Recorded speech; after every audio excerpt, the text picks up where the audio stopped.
Here's a question worth sitting with for a second. What does it actually look like when an entire locker room loses its heartbeat at the exact same moment?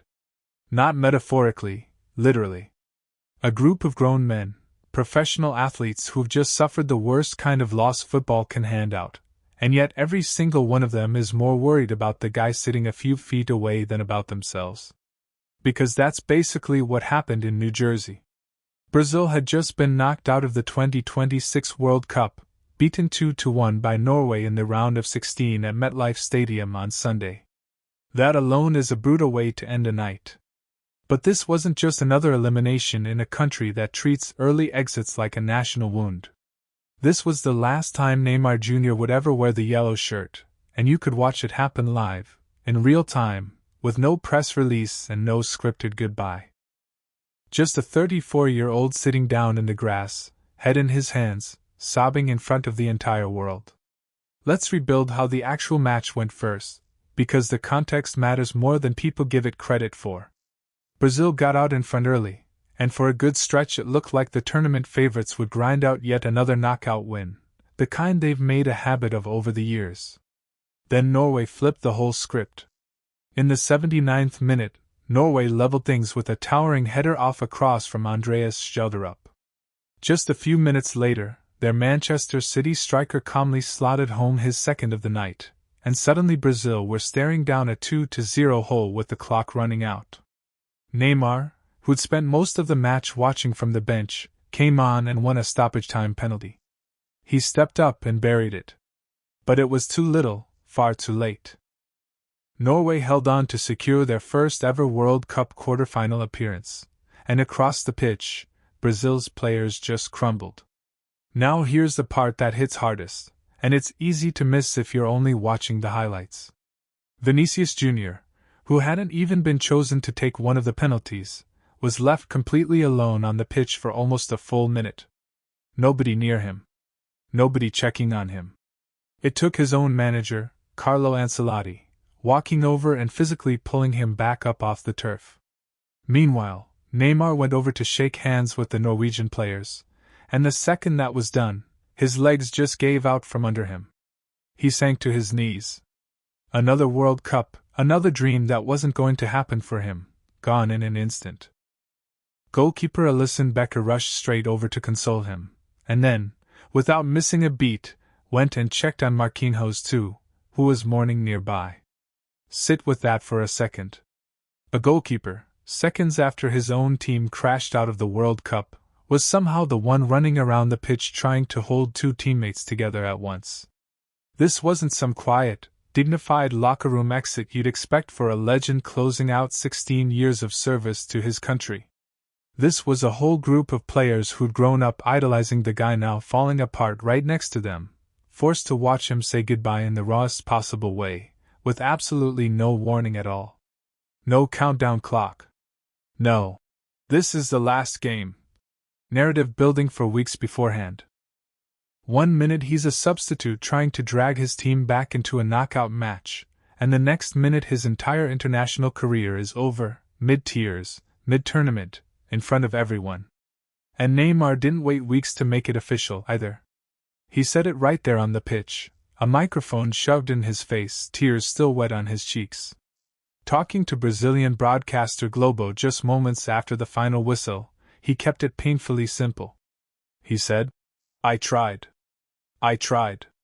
Now it's over." Then came the line that's probably going to be attached to his name for the rest of his life. "I started here. I finished here."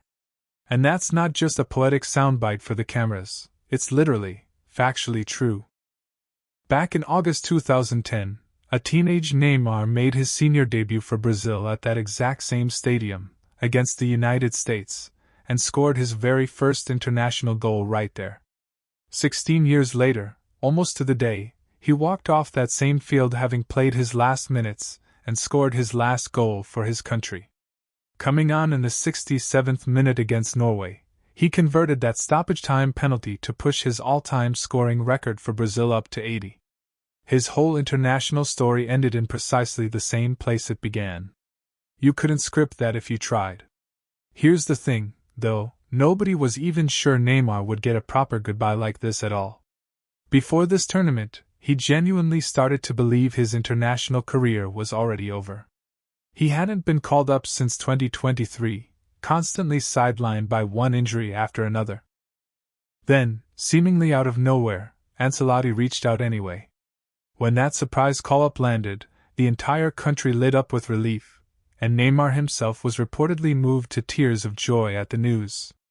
It felt, for a moment, like a small miracle that he'd even get the chance to pull that shirt back on one more time. Think about how strange that whole arc actually is. A guy who's already Brazil's record scorer, already a two-time Olympic medalist, essentially had to earn his way back onto the roster like a fringe player fighting for a squad number. That's how far his fitness situation had fallen. And Ancelotti still picked him anyway, betting that whatever Neymar had left in the tank, even in short bursts, was worth more to this group than what a fully fit but less experienced option could offer. But that call-up came with a catch attached. His body simply wasn't cooperating anymore. Across the entire tournament, Neymar made just 2 appearances, both of them off the bench. He got a brief cameo against Scotland during the group stage, then came on late against Norway and scored that famous penalty. Because of a nagging calf injury that just wouldn't settle down, that's it, 15 minutes here, a late cameo there, out of Brazil's 5 total games at the tournament.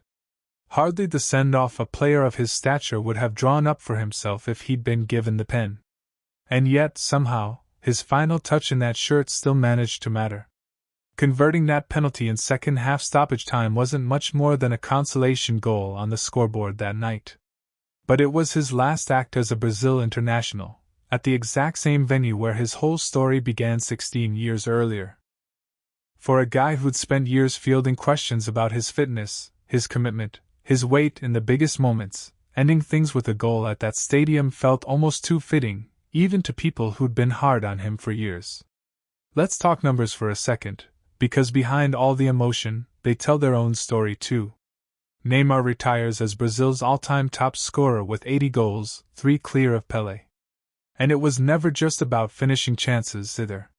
He was still setting teammates up deep into his 30s, racking up 59 assists to go with those goals across 130 caps for his country. That stoppage-time penalty against Norway also made him only the second Brazilian man in history, alongside Pelé, to score in 4 different World Cups. He's not the most capped Brazilian ever, that honor belongs to Cafu, with 142 appearances, but 130 games, 80 goals, 4 World Cups, and 2 Olympics is about as complete a resume as Brazilian football has produced in a generation. And somehow it all wrapped up inside about 90 emotional seconds, on a field in New Jersey, surrounded by teammates who genuinely didn't know what to do with themselves. And if you zoom out even further, the numbers get even more absurd. Neymar is one of only 5 players in the modern game to have scored 100 goals for 3 separate clubs. In the Champions League specifically, he still ranks as Brazil's all-time top scorer and top assist provider in that competition. On the international stage, he sits second among all South American men in career international goals, and he's the all-time leading assist provider in men's international football, full stop. That's not a great player who just happened to stick around a long time resume. That's a guy who was elite in basically every phase of the game, at club level and at country level, for close to 2 decades straight. So when people say this retirement marks the end of an era, they're not exaggerating for dramatic effect. They mean it literally. But honestly, the stat line wasn't the real story that night. The real story was his teammates. Start with Alisson. As the senior goalkeeper in that dressing room, he didn't take even a moment to process his own emotions about the loss first. He went straight to Neymar, and then immediately over to a distraught Marquinhos. 2 teammates, inside the span of 1 minute, with one keeper doing double duty as the emotional first responder for the whole squad. Then you had Raphinha and Vinicius physically wrapping themselves around Neymar as he broke down completely, a guy who'd mentored both of them at different points in their careers, who they'd watched carry this team through some genuinely brutal stretches. And remember Vinicius' own isolated moment, just minutes earlier? The same player who'd been left alone on the pitch, needing his own manager to lift him back up, turned right back around to help hold Neymar together seconds later. It was grief moving through that entire team like a chain reaction, one player propping up the next, and then the next. Ancelotti's fingerprints are all over this story, and not just from that consoling moment on the pitch. He's the manager who gambled on bringing Neymar back into the fold at all, despite years away from the national team and a body that clearly couldn't handle 90 minutes anymore. Afterward, in his press conference, Ancelotti kept his comments focused less on the individual farewell and more on where Brazil goes from here, essentially framing this whole moment as the start of a generational handover for the national team. And it wasn't just Ancelotti reading it that way either. Other outlets picked up on that exact same angle, that this wasn't only a personal ending for Neymar. It was a structural shift for the entire squad, one that had quietly been slowed down by his injuries in recent years anyway. There's a small detail buried in the build-up to that final penalty that's worth pulling out on its own, too. It was actually a foul on Casemiro that won Neymar the spot kick in the first place. Two veterans who've shared a locker room together since they were teenagers, connected on the very last sequence of Neymar's entire international career. A fitting way for the two of them to close the book together, whether either of them planned it that way or not. What makes all of this hit so much harder is that there was zero preparation for any of it. No farewell tour. No scheduled testimonial match. No chance for fans to buy a ticket specifically to say goodbye to him. It all happened inside the same 60 seconds as the elimination itself. His teammates weren't reacting to some announcement they'd seen coming for months. They were reacting live, in real time, still catching their breath from the match they'd just lost. Once the initial shock on the pitch started to settle, tributes rolled in from well outside that dressing room too.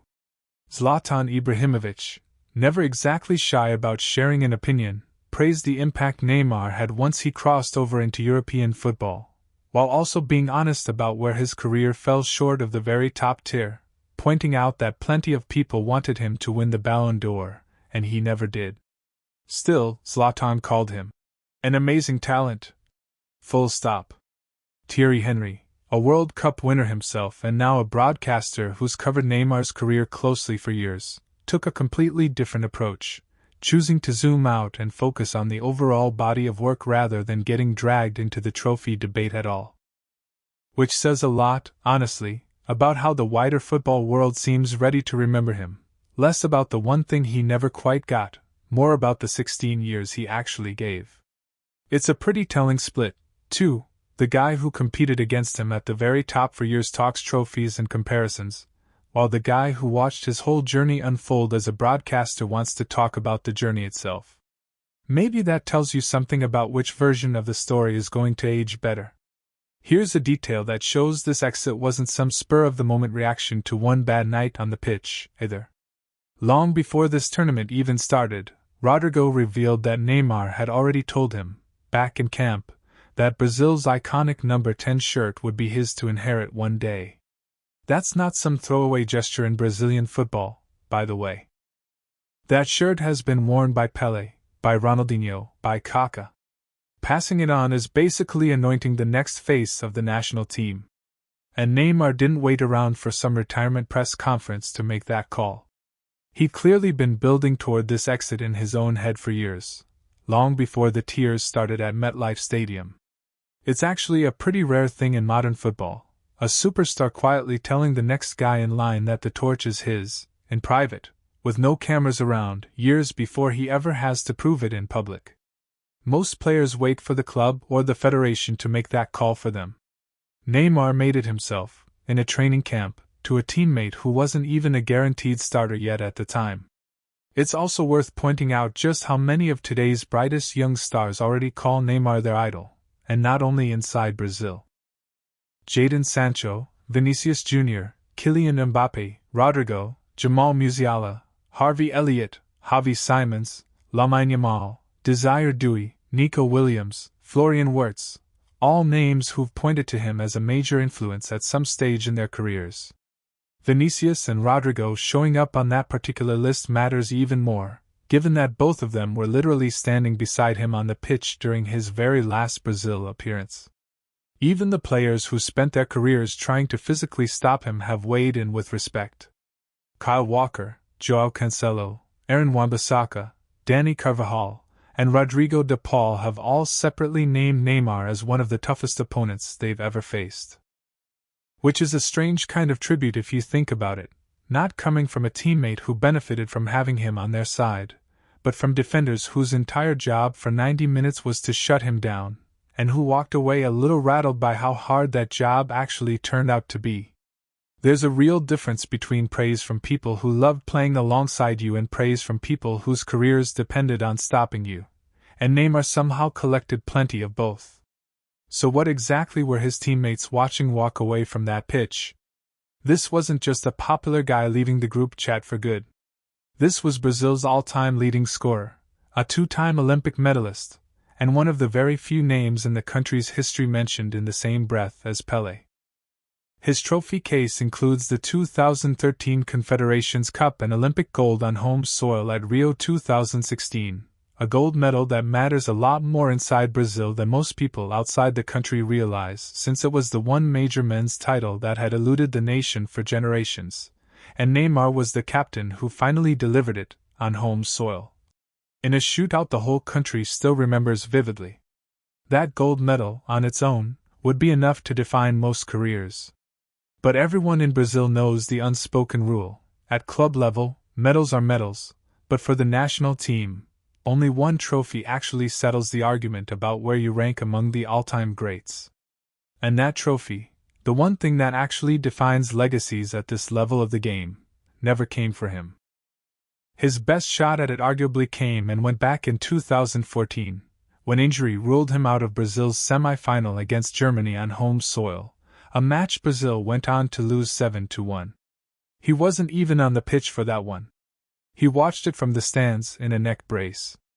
Every World Cup since then carried some version of the exact same story: flashes of Rio brilliance, injuries arriving at the worst possible moments, and Brazil eventually coming up short against European opposition when it mattered most. This tournament's exit fit that pattern almost too neatly, marking Brazil's 7th consecutive World Cup knockout loss to European teams, and their earliest exit from the tournament since 1990. 7 straight defeats like that isn't bad luck anymore. It's basically its own kind of curse hanging over Brazilian football. And Neymar's career, for all the goals and all the medals, closed out from inside that streak rather than being the one to finally break it. That's probably the one line on his resume that will always sting a little, no matter how many records sit next to it. Rewind further back and you get the real origin story, and it's worth telling properly because it explains a lot about why this goodbye landed the way it did. Neymar was spotted young by Santos, signing with their academy back in 2003, the same pipeline that's produced names like Coutinho, Claudinho, Diego, Elano, and Alex over the years. He wasn't some late bloomer either. The talent was obvious almost immediately, which is exactly why, at just 14 years old, he was already being flown out to Spain to trial with Real Madrid's youth setup. Most kids in that position would have jumped at the move. Instead, his father made the call to keep him developing back home at Santos, the very same club where Pelé himself built his own legend decades earlier. It's a small decision that ended up shaping absolutely everything that came after. From Santos, it was Barcelona, then PSG, and through every single one of those club moves, he kept piling up goals and assists for Brazil in the background, quietly building toward the record he'd eventually retire with. And fittingly, this entire World Cup cycle found him back at Santos again, the very club that raised him, before this final international chapter closed for good at the stadium where it all started. So think about the weight of that for a second: 16 years of history, 4 World Cups, 2 Olympic Games, and it all comes down to a single moment at MetLife Stadium that nobody could have circled on a calendar in advance. That's part of why the reaction from his teammates felt so unfiltered. There was no script for any of them to follow either. So, where does Brazil actually go from here? Ancelotti has already signaled it's not about finding one single replacement, it's a full changing of the guard. Vinicius Jr. is the most obvious heir to that attacking spotlight, a role he's been linked with for a while now, and one that only gets heavier now that Neymar's no longer around to help share the pressure. Rodrygo carries a different kind of weight going forward, given that whole number 10 conversation. Raphinha, one of the two players physically holding Neymar up in that final moment, has increasingly looked like a genuine leadership figure in his own right, too. And behind all three of them, Casemiro, Marquinhos, and Alisson are the senior heads left to help steady a group that just lost its emotional and technical center overnight, a role Neymar had quietly held since he was practically a teenager himself.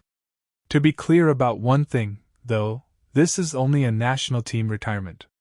Neymar's still playing club football back home at Santos, and there's been no indication whatsoever that he's stepping away from the game entirely.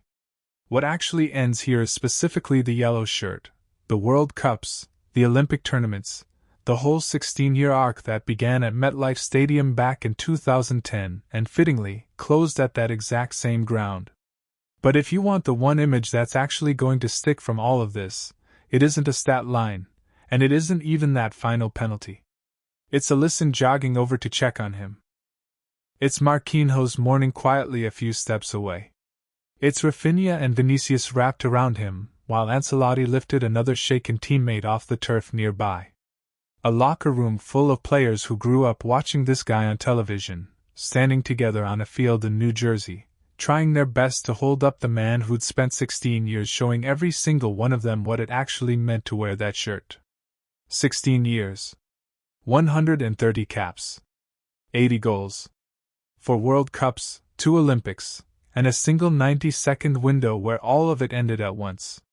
No trophy tour, no farewell match, just a penalty, a microphone, and a group of teammates who didn't quite know what to do with their hands. And maybe that's the most honest ending Brazilian football could have given him. Not neat, not scripted, just real.